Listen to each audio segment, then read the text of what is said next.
Hi everybody and welcome back to the farm. Today we are talking about how to get started at farmers markets.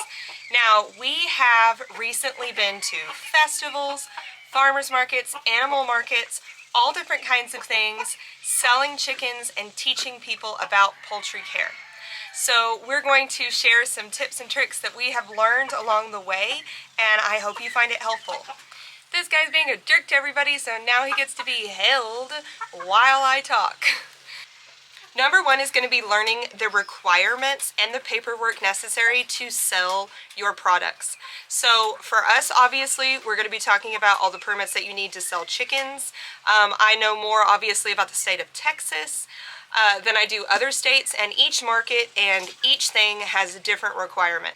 Many of the markets around here have rules that you either have to have produced or grown whatever you are selling. That is the whole point of farmers markets. They don't want you going out there and buying products from a big box store and then reselling them at a farmers market. That kind of ruins the whole point of the locally grown or raised vibe that we're going for at farmers market. To sell homemade goods, you will need to apply for a permit.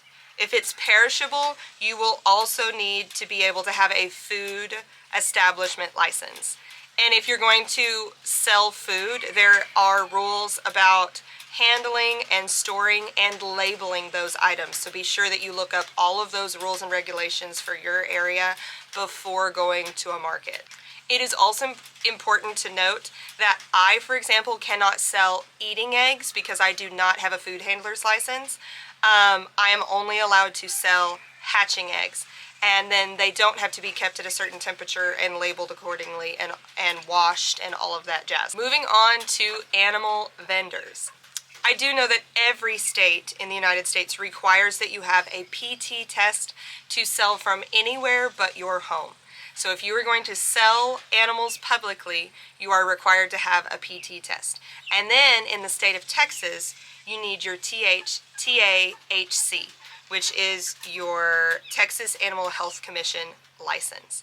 So let's talk about how you get that. So you're going to call a local person to come and PT test your flock. And if you're lucky, this person is also able to get you TAHC certified, all at the same visit. This does cost a little bit of money for the PT test and the person coming out to take a blood sample from each one of your adult birds and making sure that they are clear of PT. And then on top of that, you need to get your license. And that also requires money based on however many birds you keep or are planning to sell at a time. Mainly what this is talking about, or the reason I mention this, is to point out that you cannot decide to sell at a farmer's market last minute.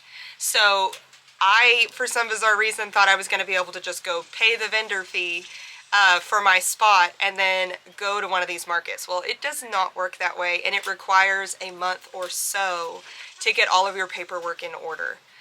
You could also get NPIP certified, but this is not required for selling. It is required in the state of Texas for shipping out of state, if you want to do that.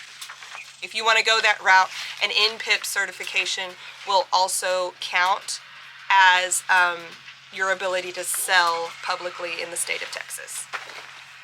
If you have any more specific questions about how to get certified in Texas, just drop them down in the comments and I'd be happy to answer those questions. Again, we go over this because you would probably also not want to go through this kind of hassle if you only want to take a few birds to sell. That is a ton easier to do on Facebook, and I will link the other video on how we at King Cross Farms make money selling chickens from our house.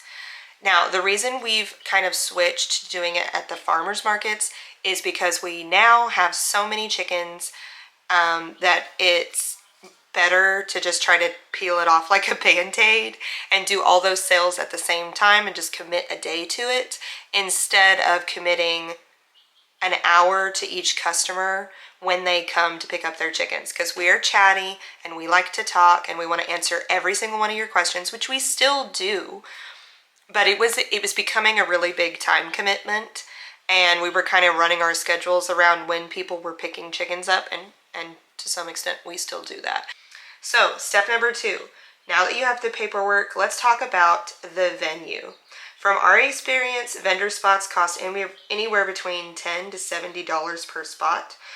This is determined based on location. Is it indoors and air conditioned? Is it outdoors? And then what kind of things are provided? So if they're indoors or even outdoors, does it have electricity? Do you have access to water?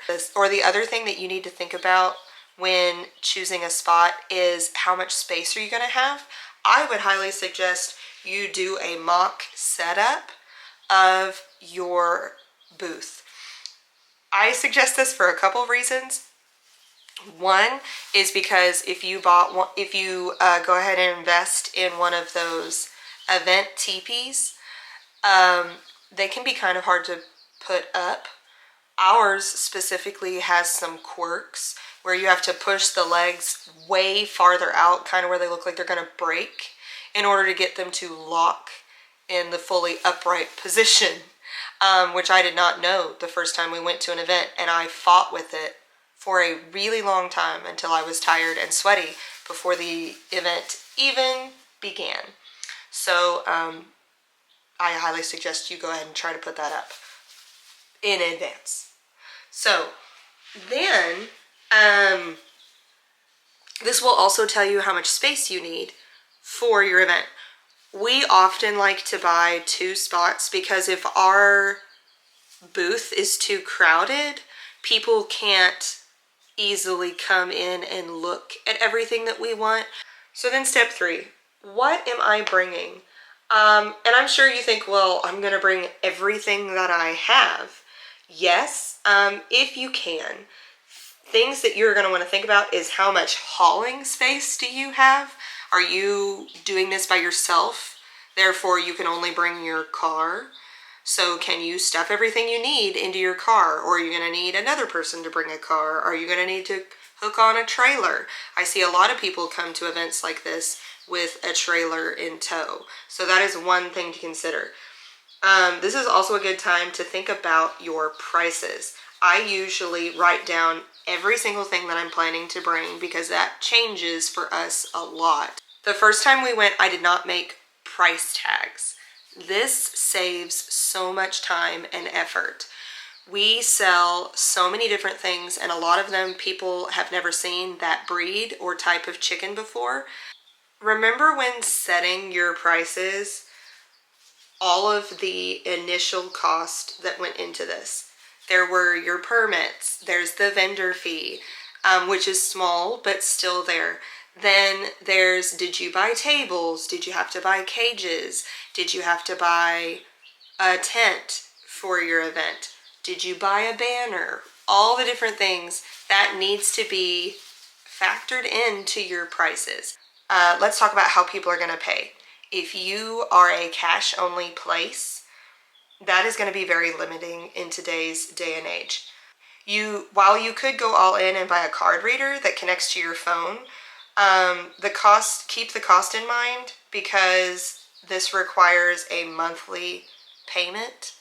It's not just a one-time you buy the little cube and then you can swipe cards. It requires you to pay monthly for that service, which is, in my opinion, totally unnecessary because there are so many free apps that you can make an account on and then you can sell through that. So we have a Zelle account, Cash App, Venmo, and PayPal. And I print out and laminate QR codes to go with each one of those sets of payment methods, and then I can just pull out that QR code and they can scan and pay super easily. Step 5, these events are also about marketing. We bring our King Cross Farms banner and our business cards to hand out. But a new thing that I did was make a farm catalog.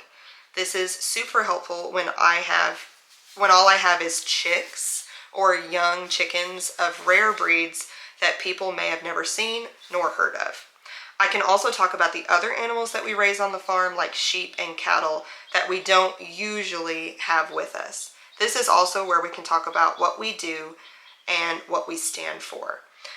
This is also where I like to educate people about heritage breeds in general and what the difference is between a heritage, high quality breed, bred, compared to Tractor Supply or any other kind of mass hatchery, where their goal is quantity over quality. So then we get into prepping. So the day before though, I'm going to go around and I'm going to check any of my birds to make sure that there's nothing that needs to be cleaned, especially if I have my feather-footed friends. They can get dirty so fast, especially in this rainy weather, praise the Lord. Also, if I'm going to be selling any large roosters especially, I'm going to trim all of those nails and their spurs. I'm going to clean the tables, the cages. I need to get boxes to send all of my pets home in. And don't forget that you might need to bring water. Please call your venue and check and make sure if you need to bring water or not. Then, the day of. That was all the day before, what you're going to do. The day of. If you did a trial setup, you might have a clue as to how long it's going to take you to set up for your actual event.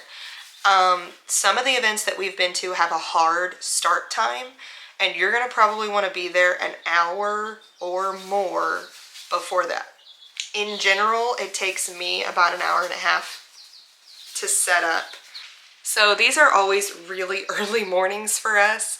4 or 5 o'clock is when we usually get up and start, because you have to have time to pack the car. I never pack the birds the night before because then all of my cage cleaning will be for no reason.